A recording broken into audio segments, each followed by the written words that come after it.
Rian Johnson is back with the series he was born to lead, and round 2 of the Benoit Blanc cinematic universe is bigger, twistier, more lavish, and as good, if not better, than the first go-around. Now, Glass Onion, a Knives Out mystery, sees Johnson continuing to refine his own take on the whodunit, mixing classic tropes and aesthetics with modern contemporary and self-aware referential humor. Daniel Craig delivers what may very well be the best performance of his career thus far, digging deeper to make Benoit Blanc a compelling, complex character belonging to the great pantheon of detectives. Now, likewise, Glass Onion feels worthy of being compared to the great works of the genre, as it exchanges the breeziness of the original with a funnier but angrier and more complex sequel.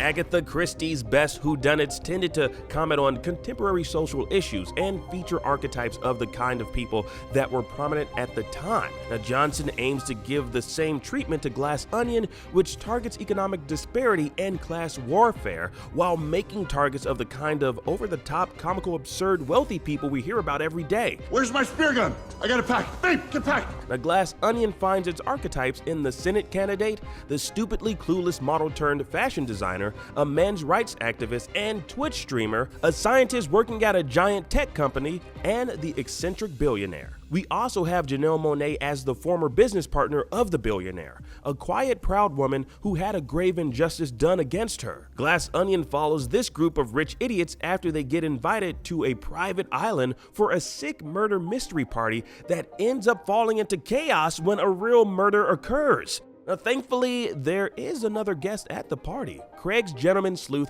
Benoit Blanc, who is the only one capable of solving the case.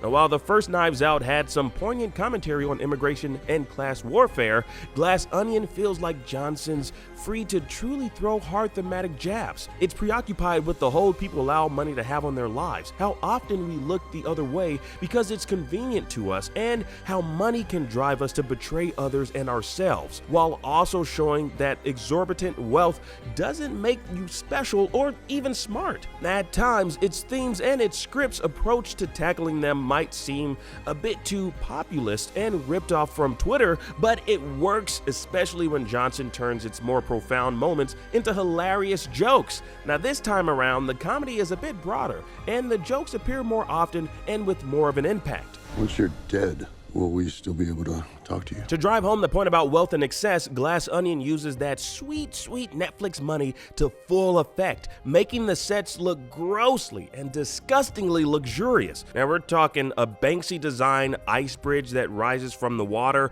robot butlers, a literal giant glass onion, and a whole plot involving the Mona Lisa. Now, shot and also set during lockdown, Glass Onion finds clever ways to introduce the COVID pandemic to the story, showing which of the characters sheltered in place and which had raves at their homes, and even featuring some very welcome Among Us footage.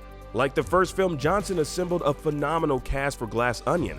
Monáe steals the show as Andy, while Kate Hudson is a highlight of every scene she's in with her excellent comedic timing and line delivery. Then there's Blanc himself, with Craig digging deeper into the character and his obsession and drive. He's definitely more of a protagonist this time around, and there's a feeling of resignation in his voice as he ponders what a detective is actually capable of doing to achieve justice when the entire system is constantly kicking you down. I'm very bad at dumb things. Ticking boxes, running around, searching all the rooms. It's just a terrible, terrible game. Glass Onion proves Knives Out was no fluke. It's a bigger, bolder, funnier, angrier sequel that improves on almost every aspect of its predecessor. Rian Johnson plays with an airtight script that targets the absurdity and stupidity of the 1% while delivering a hilarious murder mystery on the most luxurious private island not owned by a Bond villain. For more movie reviews, check out what we thought of Violent Night and Black Panther: Wakanda Forever. And for everything else, stick with IGN.